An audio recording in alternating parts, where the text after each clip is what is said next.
said FFA, it's Sarah, and I'm joined by our brand new ag teacher, Mrs. Cote, and the man, the myth, the legend, Mr. Vice President, Dylan Hare. What is up, guys? What's up? Feeling pretty good. How about you? I'm pretty good. Let's start with Mrs. Cote. What's your story? Tell us. Okay, well, I was born in 1991. 1991, that's a pretty good year. Oh, yes. I always had wanted to be a teacher and never exactly knew what I wanted to teach, but I had been greatly impacted and influenced by my teachers along the years, and they were really there for me during my difficult childhood. So I knew that this was my calling, but when I was in middle school, I had someone come to my classroom and talk about ag and FFA, and it just ignited a fire in me, and I knew this is what I wanted to do. And then I went to register for my classes, and my counselor told me that ag would do nothing for my life, and that they would not put me in an ag class. So he told you that? Yeah, I kind of ripped the rug out from under me and took the air out of my sails and any other metaphors. In a time where it's like you should foster what people are excited about. From there, it kind of became my mission to get put into an ag class and change people's mind about agriculture. And I went back to see him after I graduated from high school and let him know that I was going to be an ag teacher and that it had everything to do with my future. And so it took me a decade, but I'm here. I totally admired that. So you don't come from an agricultural background? Not on my mom's side. When she remarried when I was in elementary school, though, my stepdad had grown up in Norco, which is a rural town known as Horsetown, USA. And so he had done 4-H and was really big at the fairs down there. But I never got into 4-H because we didn't have good programs down there, and just waited for FFA to really help fulfill that need that I had. So where did you grow up?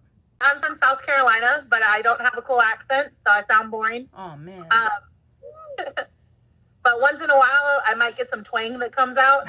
I started school in Texas, but I have mostly been in California, and I'm from Southern California. But I'm continuing to migrate throughout the state. You've been all over the place. Yes. I recently took a trip to Idaho, which was pretty cool.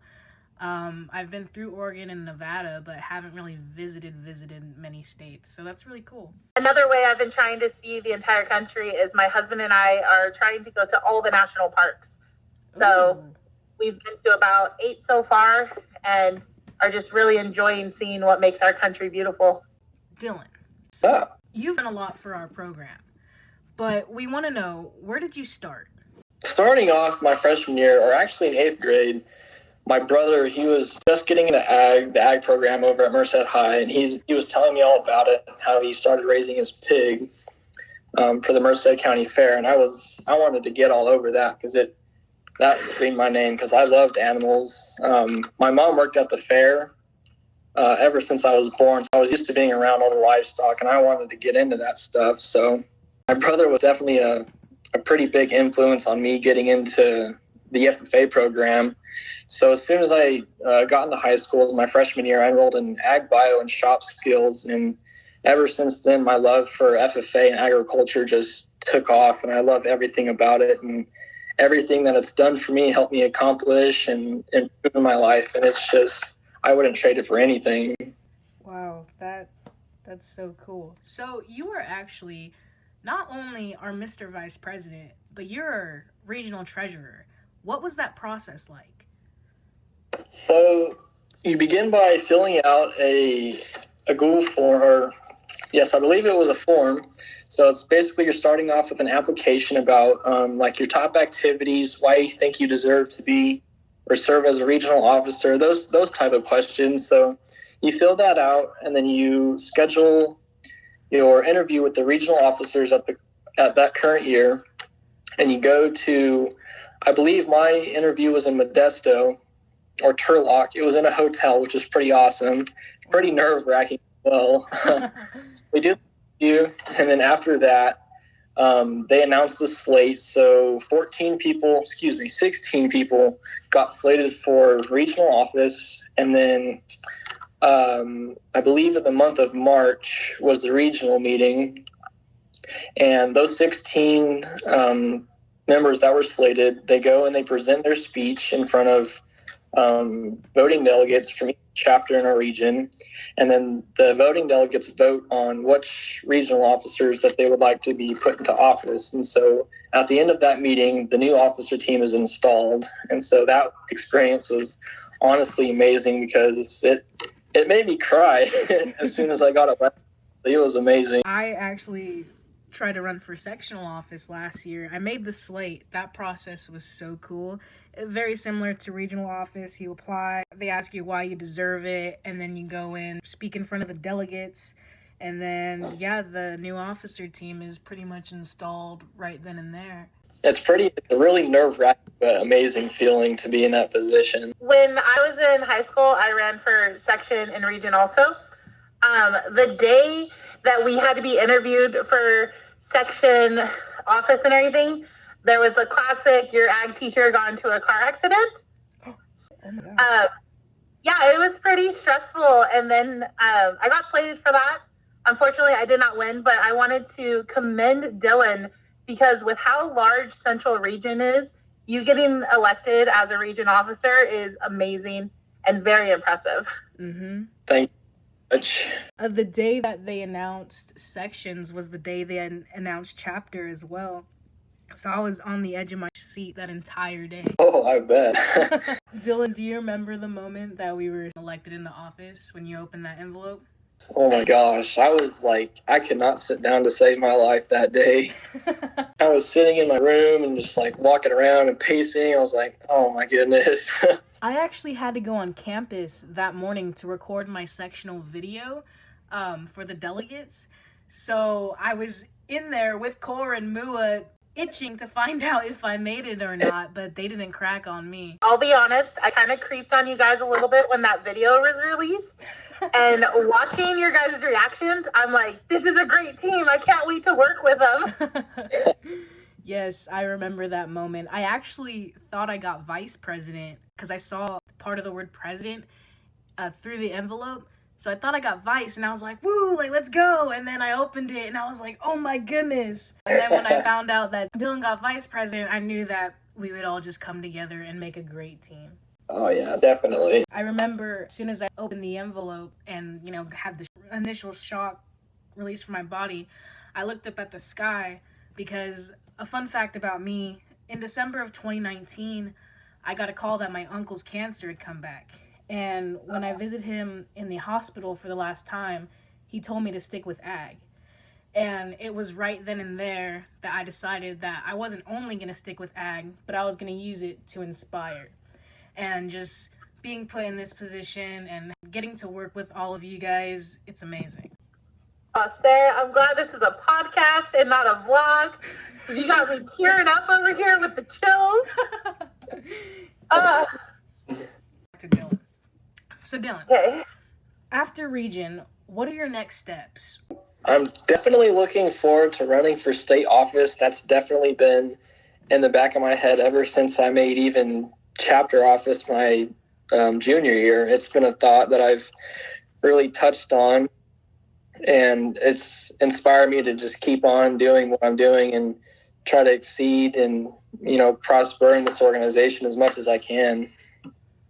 Mm-hmm. Of course. I'm thinking about running for state office as well. It's going to be very interesting this year. Definitely. It'll still be a wonderful experience, I'm sure, though. So, Mrs. Cote, you've been to state conference, right? Oh, yes. What is that experience like? I think it's something that when you hear about state conference beforehand, you're like, okay, it's just another leadership thing. But when you're out there on the streets walking and it's like a sea of blue corduroy jackets, you really feel empowered being there. And every session you get to attend, you leave it feeling like you're a better leader, better person, ready to take it back to the chapter and really take on the world. I've had some of the best motivational speakers that I've ever heard before at state, and some of the best memories with my friends from FFA that we're still close and get to share those with and reminisce on it a lot. So I know that it's hard with this last one being virtual and possibly the next one, but when you guys get the chance to go in person, I would not turn it down for the world. The people that you hung out with at state conference, they're still your friends to this day? Oh, yes. So I got married about 2 years ago, and we have this picture that is a group of us that were Norte Vista FFA and one of my ag advisors, because all of them came. They're still some of my best friends. We even, as we left Southern California, we kind of picked colleges that were close to each other so that we can stay in contact. And one of my closest friends from FFA is the shop teacher at Marysville. And so we definitely have gone through this journey together, and they aren't kidding when they say that you are going to make some lasting friendships while you're here. I bet that's very humbling and heartwarming to know that the friendships, the connections that you build now will last a lifetime. This organization will take you into adulthood. Yeah, and it doesn't matter if you are in a direct ag career after.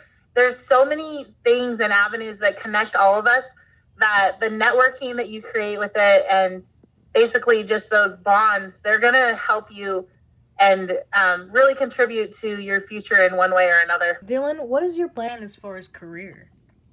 As of right now, it's between a toss up between becoming a dairy nutritionist. So I'd like to go to Fresno State or either Cal Poly and major in dairy science and get a degree in dairy nutrition. That's been on my mind since I was a freshman. I really enjoy working with livestock, so that's been something that I've looked forward to for a while.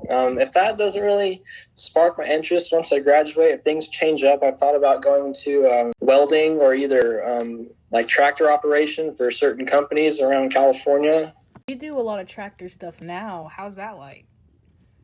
It's pretty fun, honestly. I mean, it's even better getting paid for it.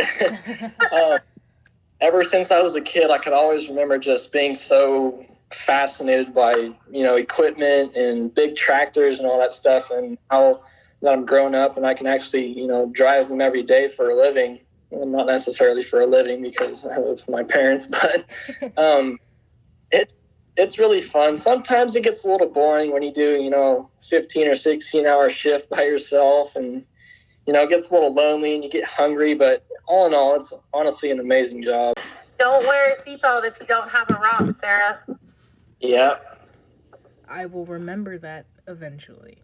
So if you wear your seatbelt without a ROPS and the tractor flips over, then you're like stuck to the tractor without protection, so you can get seriously injured. Oh, I see. That sounds pretty dangerous, man. Most of the time you're being responsible. Well, all the time you're being responsible. Thank you for the correction, Dylan. Do any of you guys have any quotes in mind that we can close with? My go-to one that I heard at National Convention that has stuck with me my entire life is "Who you're meant to be is in sight." Whoa, that's deep. And that is what has really helped me through these many years it took to be a teacher, that I knew who I was meant to be was in sight. And even though there are obstacles, it was going to happen because this was my destiny. So that's like my mantra. I like that a lot. Me too. Yeah, so as soon as the FFA page is updated, you'll see that below mine. I actually messaged Tyler Timbarge after I got the job here and let him know that his words were what got me through this time, and thanking him for that, because anytime I felt down, I would recite that to myself. Before the interview here, I just kept saying it over and over.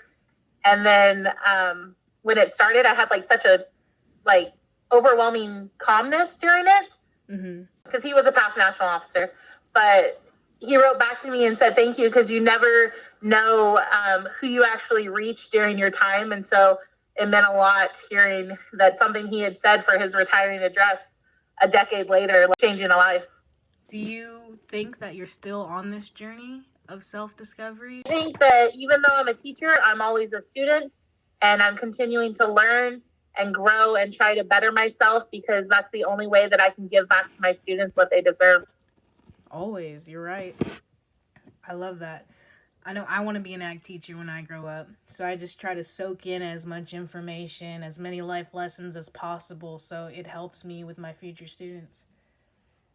Yes, because you never know what you've experienced, how a student is going to be able to connect to that, and it may be one that other people had overlooked for some reason or another, but because you have an experience and you have that insight, you can reach them and really make a difference.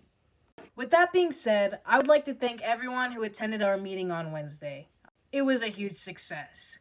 Thank you so much, Mrs. Cote, and thank you so much, Dylan, for hopping on today. It means a lot to myself and the members that we get to know you guys.